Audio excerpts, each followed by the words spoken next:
Hey, we're back with another podcast of All About Nothing, and today we are talking with our co-host, Philip Fowler, who is a salon owner of Third Coast Salon in Chicago. Welcome, Philip. Thank you. So tell everybody about yourself. I don't know where to start. I've been a hairstylist since I was 17 years old and moved to Chicago and got more education in the business and eventually became a salon owner.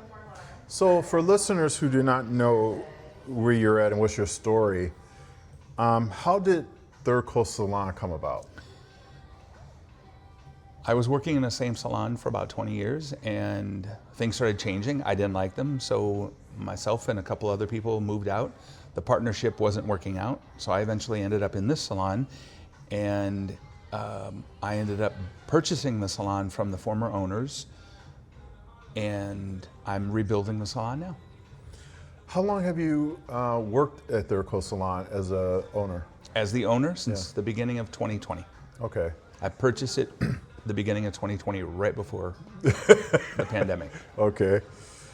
What separates a great salon experience from just an average salon today?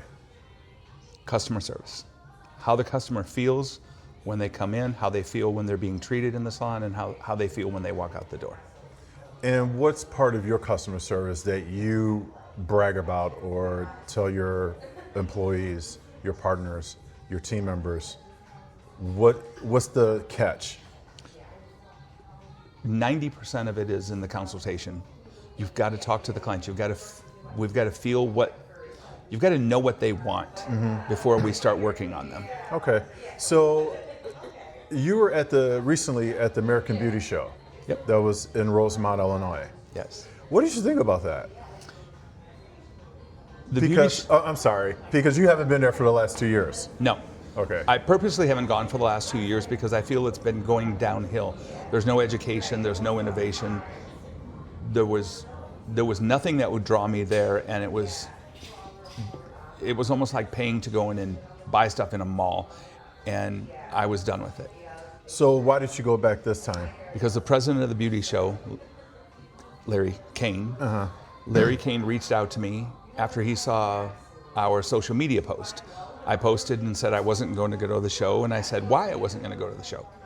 And he reached out to me and asked me to be his guest. He showed me all of the education that they do. He walked us around for about 2.5 hours. Oh, really? Showed us the whole place, showed us what education they were doing, showed us what they were trying to do on the floor, not just in the education area.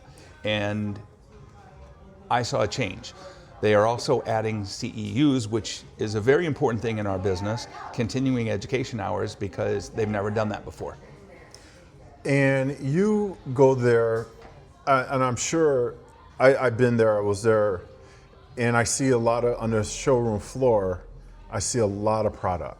A lot of people doing hair, a lot of companies come in. Just a few that I remember that stand out was Wall, Coco, Adonis out of Boston. So what did you see differently that really wanted you to go back again? It wasn't on the floor. The floor is a show. I don't go for that. I don't need a lot of the stuff there. I would like to see products and innovation and tools, and I think that's very important on the show floor.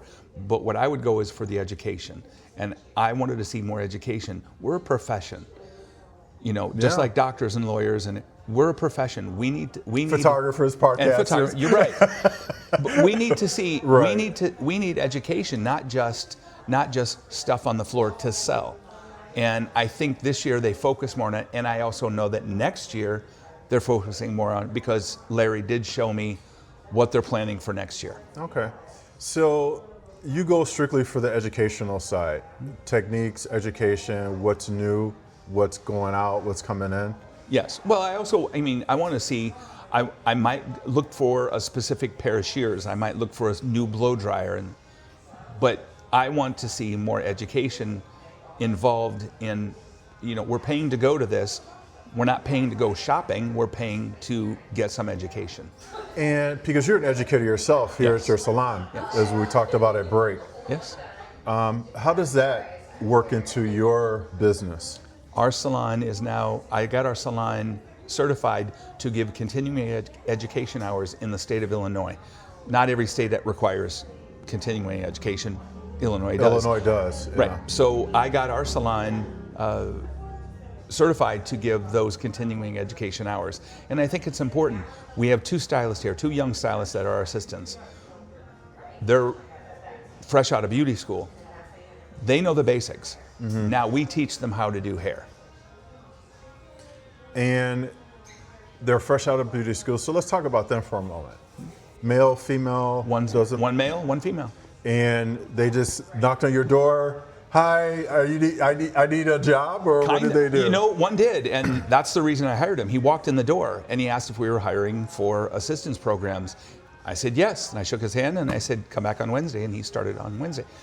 The other one actually saw our social media post, and she contacted us through social media and said, can I come in and shadow you for the day?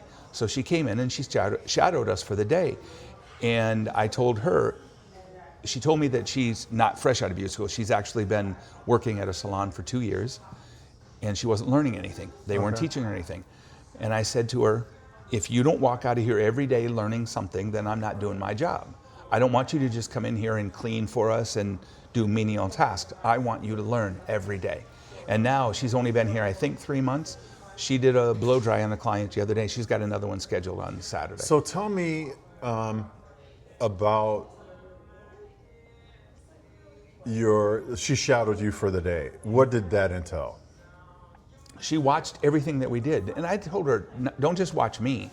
We've got 13 stylists in here. Watch everybody. Watch what everybody's doing. Because that person does something different than this person. You've got to see everything and then create your own style. And Philip, just to let everybody know, is going to buzz my hair later because, you know, he's here, I'm here. We're just, you know. There's some clippers there. Right, some clippers over there. Sure. So going back to the American Beauty Show, what are some of the things you took away from it that would inspire you in your business to do? Educating young stylists is what this business is about. I mean, I've been doing hair for quite a while, 40 years. The young stylists coming up need the education in order to do what we do. They can't be surprised at what we do and say, oh, what you do is so amazing. But you just need the training for that. Yeah. So you have how many stylists working in your salon? 14. 14. And you just hired 2 new training people? Two trainees, two assistants or two assistants? Yes. Okay. Looking at branding and personal image, you're on Instagram? Instagram, TikTok, Facebook. And you've been getting a lot of feedback from your dissertations or your podcasts. I want to throw in something reels. for Maria. Maria is my social media director. MCD events. She's been incredible at what she does. She pushes me to do it. It doesn't take much for me to talk. You know, it doesn't. Thank you. It doesn't. I don't have a problem talking, but she'll ask a question and then she says, "Oh, before you answer it, let me turn the camera on. I'm recording." And then she puts them online, and they've been getting a lot of notice. So you were actually approached at the American Beauty Salon from some of your fans out there. Yeah, let's call them fans. Wanted to introduce themselves to you or have been in the business. They've been in the business a long time, but they're seeing our social media posts. When I posted about America's Beauty Show, I just spoke from the heart.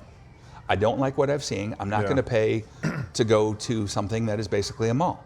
It doesn't make sense to me. I posted about something else. That post went, I don't even know what viral means when I went viral. You went viral. I had no idea what it meant. And again, Maria had to tell me what viral meant. So when that post went viral, hundreds, like 400 people comment on it and agreed with me. That's a lot. What I said. Can I say the name of the product, or shouldn't want to? Let's just go without it. Let's just go without it. If you want to mention it later, then that's fine, but no. Looking ahead, where do you see the beauty industry heading over the next few years? I think it's beauty industry is constant. I don't think it changes. I think it's people come in here to feel better, to look better. I don't care if they're men or if they're women. When we do hair, we don't just cut the hair. I believe in teaching the client too about what their hair can do. What are their possibilities? Not just cutting the hair and blowing them out the door. Interesting. So I got a couple questions for you. Celebrity with the best hair?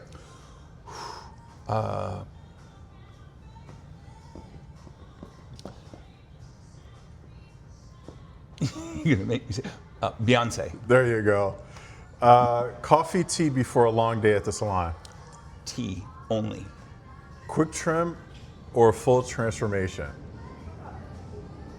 It depends on how bad their hair looks.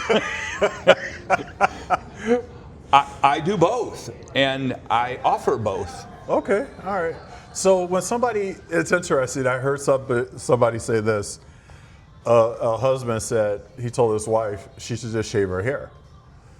And she yelled at him, cursed at him, and then he goes, if you're a salon, if the person who does your hair say you should cut your hair all off, you would do it. Yes. Why would you listen to your husband? Right. If a person wants me to do hair the way their spouse or their partner says to, bring your spouse in, bring their partner in. Interesting. You know, I'm not gonna. Well, my partner wants me to cut my hair like this. Bring your partner in, and I'll ask them. I'll give my consultation will be with them about your hair, because if you don't have a voice in your own hair, why am I going to bother talking to you? Right. Bring your partner in, and I'll talk to them. One word to describe a great style. Fitting. Most underrated hair product. Dry texture spray. Really? What does that do? It gives hold, it gives body, it gives life to the hair without the stickiness of hairspray. One word to describe a great hairstyle. You just asked that. Fitting. Okay. It's fitting. It'll fit the person. It's transformative. But it fits the person. Hair trends that need to make a comeback. Big hair. Really? I'm trying. It's not working. What is one business habit that changed your career? Working with a business coach. Really? And what did you learn from that? Still learning. I have class with him every Monday. I have an open dialogue with him. We talk about everything. One of the biggest things I can tell you right now, if somebody asks me what I do for a living, I don't say I'm a hairstylist now. I say I'm a business owner. I'm a business owner. And he said, the more you say that, the more it's going to happen. You are a business owner. You don't just do hair. You run a business. Well, you do. You have 14. There's 17, 18 people that work here. So, but saying that, verbalizing that, not just I do hair, I'm a hairstylist. Not that that's a bad thing. Right, right. But running a business, there's two separate things. And what do you see from, and we're going back to the American Beauty Show, because I saw a lot of people there who had their chairs there, had space there. What stood out to you? You know, there were, I'm sure there were 20,000 people that went through the door. I was there on Sunday. I was there on a Sunday, then I went back on a Monday. And it was probably around 10,000 people there on Monday because obviously people worked, they took the day off, whatever. But what stood out to you the most on the show floor? I don't know that anything really stood out that much to me because that's not why I go. Okay. I mean, yes, I want to see some new tools. Yes, I want to see some new products, but I want to see what education they're offering. And they did have more on the floor. Larry did point out to me that they were doing more on the floor. But as you know, the floor is so loud, it's almost impossible to hear anything or understand what's going on. Yeah, I actually went and I thought the music was just, I needed earplugs. Too much. Yeah. And I usually go with earplugs in. Okay. But because I was doing some social media stuff out there, I couldn't put my earplugs in this time. Right. And talking to Larry. And you went into, did you go into any of the classrooms? We went into them. I didn't stay for long because Larry was just showing me around. And 2 years ago when I went, I signed up for a couple of classes. And I went to the classes, and I was just very disappointed in them. So let's talk about that. Sure. I was really disappointed in them because they weren't classes. They were infomercials. So I went to the first one, and it was essentially an infomercial. The person that was teaching the class was selling his product, selling his services. Okay. And I was disappointed in that. I got up, and I was kind of mad. I went to the next class. The exact same thing happened. The guy was not teaching us. He was selling his services. I went to the third class. The guy from the first class was teaching the third class. So I just got up and I was angry. I just walked out, and I thought, okay. And these were management classes. They were business classes. They weren't hair salon or hair classes. They were management classes, and I thought that's what I was going for. That's not what they were. They were selling a product. They were selling their services. That's not what I'm there for. I want to learn innovation in business. So your innovation in business, and you wanted a little bit more dialogue when it comes to management. Yeah. And management is a wide field. So what details were you looking for? The coach that I'm working with right now, I'm going to say his name. His name is Yeah, Nick go ahead. Marabella. He works specifically with hair salon owners.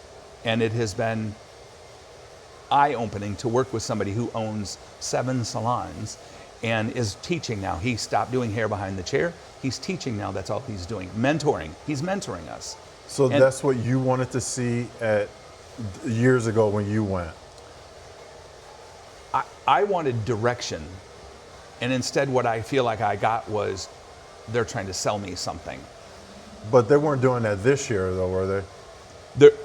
One of the guys that was at the show was at the show again this year, and as soon as I saw him, I kind of turned away from that one because I know that's not a class in there.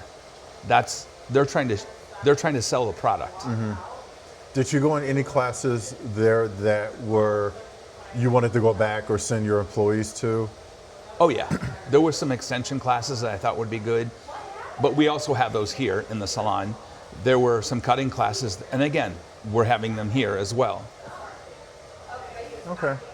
So, would you go back to the American Beauty Show? Yes, because after Larry showed me what they're planning for next year, that they're bringing more education, and they're bringing the education down to the first floor. Okay. Which it's 2 levels out there, but they're going to bring more education on the first floor and streamlining the education so that people understand where and when the classes are.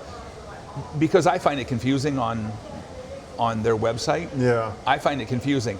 And also, charging people to go into the show, which doesn't make a lot of sense to me. Charging people for a class, but now you're talking about hairdressers here. So we're paying to go into the show, and then we're paying to go to a class. And these are significant amounts too. The show is $100. The classes are $300-$400. Wow, I didn't know that. So how much? So you do continuate here Yes. at your salon, Third Coast. You give yourself a plug. Third Coast Salon in Chicago's River North. And how often do you give your classes here? Well, I'm teaching every day with the assistant. She also has education with our head colorist every Wednesday. She gets taught color specifically. And then we have 2 classes coming up. We have a blow dry class coming up. And then we also have, in June, we have an instructor coming from California to teach bridal updos. Oh, really? June 7th. And what are those? More for finished. the audience who don't know what that is. Well, if you're going to spend $5,000 on a gown, if you're going to spend a couple $1,000s on a gown, are you going to wear your hair in a ponytail? I hope not. Are you going to wait? Even better, are you going to wear your hair down? I'm sorry. Are you going to wear your hair down and just hold it? Just hold it. Are you going to wear your hair down and cover that $5,000 gown? No. Yeah. You're going to want your hair up. Same thing with the makeup. you're gonna pay for this beautiful gown and the shoes and everything else, and you're not gonna have your makeup done? Yeah, you know what's interesting? I also a photographer and I shoot weddings as well. And Then you've seen that. I've seen that, and I literally will see people, you know, their relatives will come and apply, and I'm like, wait a minute, you're really good. Have you done this before? You know? And then I've seen professionals come in and do the same thing, and then I've seen people where it's just like, you need help, you know, and they don't get that help when they're doing their hair or when they're applying their makeup. You know, it's just like a photographer's dream is to come in and see a hairstylist working on the bride's hair, or makeup artist working on the makeup, because those are your detail images right there. It's the detail. It's the whole package. It's from the shoes to the gown to the hair to the makeup. Why are you going to spend that kind of money on a beautiful gown and then not finish it up here? Right. So tell me about your salon. Tell everybody about your salon. We have an 18-chair salon, and we work departmentalized. Now we have a little bit of both. We have departmentalized stylists, which I am. I only do hair. I don't do color. We have colorists. Then we also have renters, and we have employees. Okay. And everybody teaches the assistants. If they want to use the assistants, they have to teach the assistants. Okay. And so anybody could come to your salon for a class? Or do you Yes. have scheduled classes online, or? Not yet, but we're getting there. We're going to start doing those classes online. And what does that entail online? Do you do them online, or do they have to come into the salon? What we're going to do is we're going to do a couple of classes, we're going to film it, and then we're going to offer it online. Okay. Hopefully they're going to be short segments, 10, 15-minute classes for blow dries, or even a half hour for a blow dry, learning the basics of blow drying, which is something that we teach. One of my biggest, my most successful, our most successful TikToks was, believe it or not, a shampoo class that I taught. Over 65,000 views on this, just for me teaching how to do a shampoo. Really? Interesting. So, Philip, where can somebody find your email, or not your email, your Instagram? We are at Third Coast Salon on TikTok. I think it's the same thing, at Third Coast Salon on Instagram. And then we are on Facebook as well. I'm not sure about that one. You got to get this down, Phil. You know what? You know what? It's the younger people are saying, stay away from this, go to this. Yeah. TikTok is the big thing. I don't have it on my phone, but the salon has it on our phone, on the salon phone, and that's what we use. All right. So we're going to wrap this up with All About Nothing in our podcast for today with Philip Fowler, the co-host, and the owner of Third Coast Salon in Chicago. So I got one more question for you. Winter or summer? Summer. Is that the best time to get your hair did, or? I thought you meant just what do I like? Summer, just summer. Always summer. I'm a summer person. Beaches and palm trees, summer. All right. That wraps it up for Third Coast Salon and All About Nothing. Thanks for joining us.